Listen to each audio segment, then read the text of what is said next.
Mesdames et messieurs les porte-drapeaux français et italiens, mesdames et messieurs mes chers concitoyens, quel plaisir, bien sûr, chaque année, quel plaisir renouvelé. Mais ce 14 juillet 2018 revêt un intérêt tout particulier. En effet, je suis entouré des principaux représentants du souvenir, anciens combattants et porte-drapeaux français, et des alpinistes, délégation italienne de San Giorgio della Riccivelda, province des Vénésiens, ville à laquelle nous sommes jumelés au même titre que le village de Sinigiano, qui représente les combattants de ce beau pays qu'est l'Italie. Les alpinistes sont les équivalents italiens des chasseurs alpins, français, corps militaire constitué en 1872 pour défendre la frontière terrestre de leur pays. Leur devise, Di chi no ni passa. Peut-être pas très bien dit. Vous l'aurez compris, par ici, on ne passe pas. Leur emblème est le chapeau de feutre orné d'une plume dorée. Les alpinistes sont également connus dans le monde entier pour leur chorale, chorale exclusivement masculine, et dont le répertoire est constitué de chants montagnards populaires traditionnels. Parmi un des plus célèbres, Nul porte di Bassano. Merci à vous, amis italiens, pour votre participation à notre fête nationale du 14 juillet. Je voudrais juste vous lire quelques mots du sindaco, du maire de San Giorgio, Michele Leone. Je profite de la visite du groupe alpini de San Giorgio della Riccivelda pour vous donner mes chaleureuses salutations sous le signe du jumelage qui nous unit dans la personne du patriarche Bertrand de Saint-Géniès. La visite à Montcuq de nos alpini est une autre occasion de connaissance et d'échange au moment de votre fête nationale qui célèbre la Révolution française et la prise de la Bastille le 14 juillet 1789. Dans ce moment de commémoration historique et civile, j'ai le plaisir de vous faire parvenir mes salutations, ainsi que celles du conseil municipal, à monsieur le maire de Montcuq, Alain Lalabarde, à tout son conseil et à la population. Avec l'espoir d'une rencontre prochaine, je vous envoie mes salutations sous le signe de notre jeune et fraîche amitié. Michele Leone. L'autre intérêt de cette manifestation, et pas des moindres, c'est la représentation du conseil municipal à venir. Je vous propose d'écouter leur représentante, Égantine Brocard, élue maire de cette nouvelle entité. Je te laisse la parole.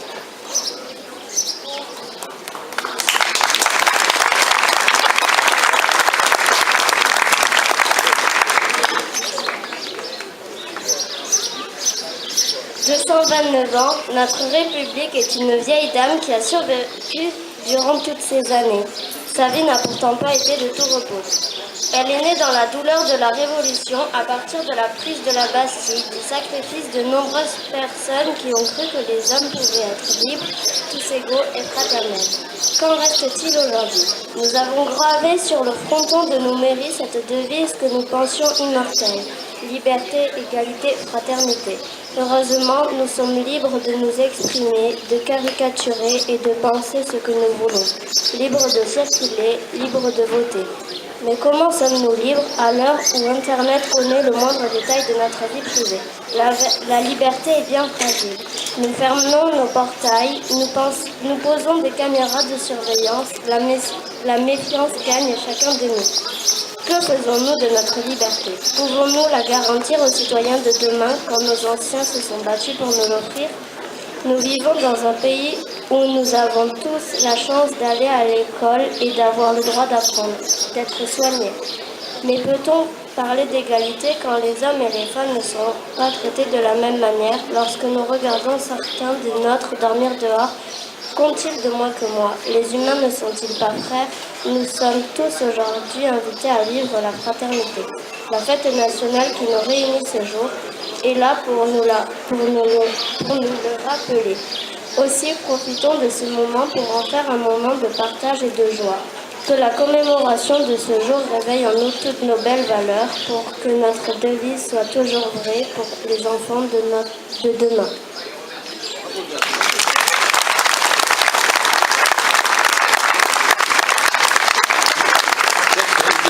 Par le conseil à venir.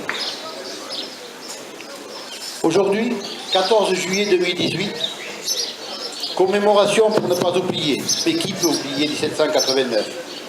Date où la liberté, la fraternité et l'égalité ont été actées par le sang de nos patriotes. Célébrer notre fête nationale autour du symbole de la République est toujours un moment fort de fraternité. Je ne vais pas m'attarder sur le choix de la date, qui avait en son temps soulevé quelques controverses, mais plutôt sur la volonté de la concorde dans la tumultueuse épopée révolutionnaire. Notre République, aussi imparfaite soit-elle, nous permet aujourd'hui, démocratiquement, de nous donner une stabilité dans un monde mouvant et dangereux. Le général de Gaulle, fondateur de la Ve République, disait « Un des caractères essentiels de la Constitution de la Ve République, c'est qu'elle donne une tête à l'État. » Et de rajouter « Notre Constitution est à la fois parlementaire et présidentielle, à la mesure de ce que nous commandent les besoins de notre équilibre et les traits de notre caractère. » Cette vision est à mon sens toujours d'actualité.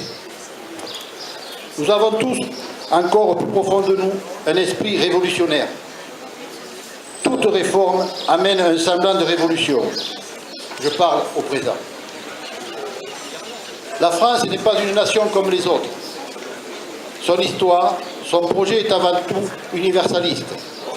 Pour la première fois peut-être dans l'histoire, les nations riches ont le plus strict intérêt à se montrer beaucoup plus généreuses.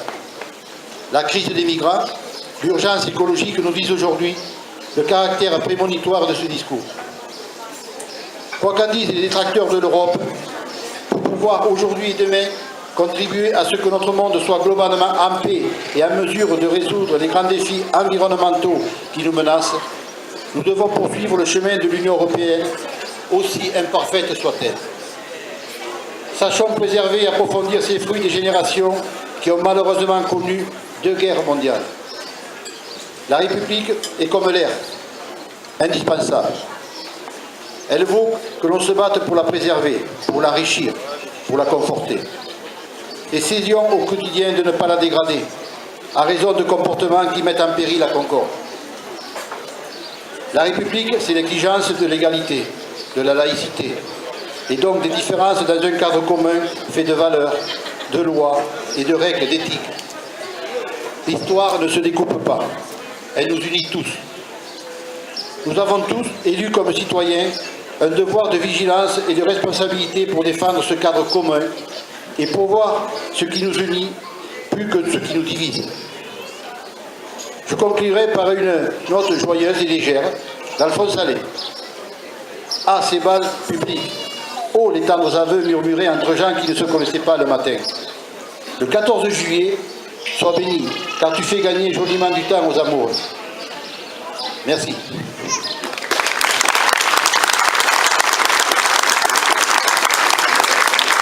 Je veux remercier le Crédit Agricole pour l'apéritif qui vous sera offert tout à l'heure au pied de la tour. La SOR aussi, pour sa participation au feu d'artifice de ce soir. Feu d'artifice tiré à 23h et non à 24h comme il a été marqué sur certaines publicités.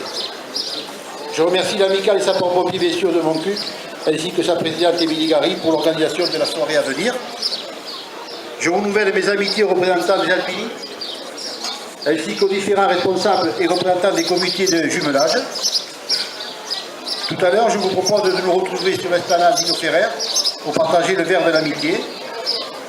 Avant de vous rejoindre, ou avant de nous rejoindre au pied de la tour, le lieutenant Philippe Deltour, chef de centre et de la caserne du pompier de Montcuq, souhaite honorer un sapeur. Merci. Vive la France, vive le 14 juillet et vive Montcuq à Kersuga.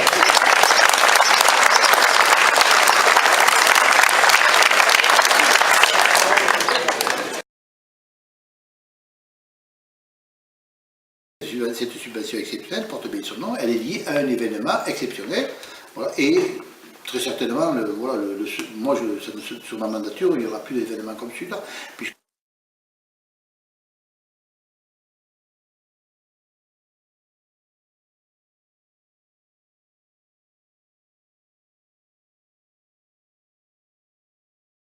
Le miracle de Montcuq. Nous devons ce titre